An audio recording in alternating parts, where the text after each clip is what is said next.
लगता है ये लोग बस निकले ही हैं। पेंट ताज़ा है। ये डरावना है।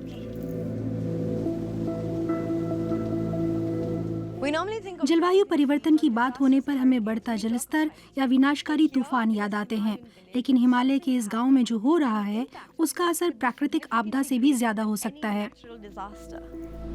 उत्तराखंड के 1000 से ज्यादा भुतहा गांव में एक ये भी है। ये हरा भरा और आकर्षक दिखता है, लेकिन यहाँ जिंदगी लगभग नामुमकिन है।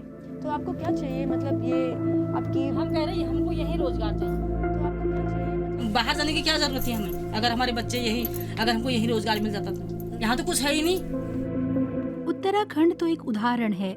नए अनुमान बताते हैं कि केवल 50 साल में धरती पर हर 3 में से एक व्यक्ति घर छोड़ रहा होगा, और इसकी एक बड़ी वजह जलवायु परिवर्तन हो सकती है। ये राजेंद्र बिष्ट हैं, जो यहाँ पीपलकोटी गांव में रहा करते थे, लेकिन उनका पैतृक घर हमेशा ऐसा नहीं दिखता था। आज की परिस्थिति यह है कि इस घर को देख के हमें रोना आता है। जब आप यहाँ थे आप खुश थे? बहुत ज़्यादा मैम, बहुत ज़्यादा। उस टाइम तो काफ़ी अच्छा लगा था। वो दिन बचपन के अब दोबारा काफ़ी लौट के आ नहीं सकते हैं, लेकिन वो लाइफ बहुत अच्छी थी। मतलब घूमना फिरना, यहाँ रहना और ठंडी हवाएं। हमारा जाने का कारण, मुख्य कारण यहाँ पे है रोज़गार, और दूसरी बात है यहाँ पे खेती हुई, और खेती का यहाँ पे जो मुख्य स्रोत है मतलब बरसात पे डिपेंड करती है यहाँ पे, और ये काफ़ी पौष्टिक भी होता है। ये देखिए मैम, ये पूरी ज़मीन बंजर हो चुकी है। आज से कुछ समय पहले इसमें मतलब बहुत अनाज हुआ करता था। पहाड़ों में बेरोजगारी के अलावा मॉनसूनी बदलाव बड़ा संकट है। रिपोर्ट्स के मुताबिक 20 साल पहले बारिश का मौसम 60 दिन लंबा होता था, लेकिन अब करीब 50 दिन ही बारिश होती है। तो बारिश कम होने पर यहाँ उगाई जाने वाली गेहूं और मक्का जैसी फसलें सूख सकती हैं। अब कभी कभी थोड़े समय में ही बहुत बारिश हो जाती है, खेतों में पानी भर जाता है। ऐसी बारिश को बादल फटना कहते हैं, जिसमें घर और खेत सब बह जाते हैं। पिछले ही साल उत्तराखंड में 50 से ज्यादा लोग भूस्खलन में मारे गए। इसीलिए राजेंद्र जैसे लोग बेहतर जिंदगी की तलाश में बाहर जा रहे हैं, जिन्हें जलवायु प्रवासी कहा जा सकता है। हालांकि ये कहना मुश्किल है कि कौन जलवायु प्रवासी है और कौन आर्थिक प्रवासी, क्योंकि कभी कभार ये रेखा भी खासी धुंधली होती है।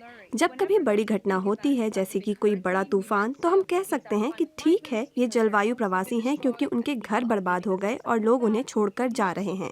लेकिन ज्यादातर मौकों पर बात इतनी साफ नहीं होती। लोगों के लिए कई कई साल तक सूखा जारी रह सकता है, जिससे लोगों की रोजी रोटी गड़बड़ा जाती है और लोग पलायन करने लगते हैं। विश्व बैंक के ताज़ा अनुमान के मुताबिक केवल दक्षिण एशिया, अफ्रीका और लैटिन अमेरिका में 14 करोड़ लोग 2050 तक अपने देश में एक जगह से दूसरी जगह पलायन कर सकते हैं। एक अंतर्राष्ट्रीय अध्ययन के मुताबिक वैश्विक स्तर पर 2070 तक 3 में से एक व्यक्ति जलवायु परिवर्तन की वजह से विस्थापित हो सकता है। इंडोनेशिया और बांग्लादेश जैसी सघन आबादी वाली जगहें हॉटस्पॉट हैं। वहीं नीदरलैंड्स जैसे अमीर देश में बाढ़ से बचाव सफल नहीं हुआ तो 60% हिस्सा डूब सकता है। अमेरिका में जंगल की आग सालाना 10 लाख से ज्यादा लोगों को बेघर कर रही है। गर्मी दूसरी बड़ी वजह है। फिलहाल बस 1% जमीन ही इंसानों के रहने लायक नहीं है, लेकिन धरती जैसे जैसे गर्म होगी तो 50 साल में ये आंकड़ा बढ़कर 19% हो सकता है, और इसका बड़ा असर पड़ रहा है, खासकर उन लोगों पर जो विस्थापन को मजबूर हैं। यहाँ पे की तो लाइफ मैम, अगर ये थोड़ा रोजगार हो, रहन सहन इसकी वजह से, तो मतलब यहाँ पे तो बहुत टेंशन की लाइफ है शहर के अंदर, क्योंकि काम का प्रेशर इतना होता है और कंपटीशन ऐसा है कि मतलब आपको जी दौड़ना है घोड़े की तरह या गधे की तरह, दिन भर काम पे लगा रहना है। और मतलब कब बचपन से बुढ़ापा आ जाए, काम करते करते कुछ पता नहीं चलता है। ये है यहाँ पे दिक्कत।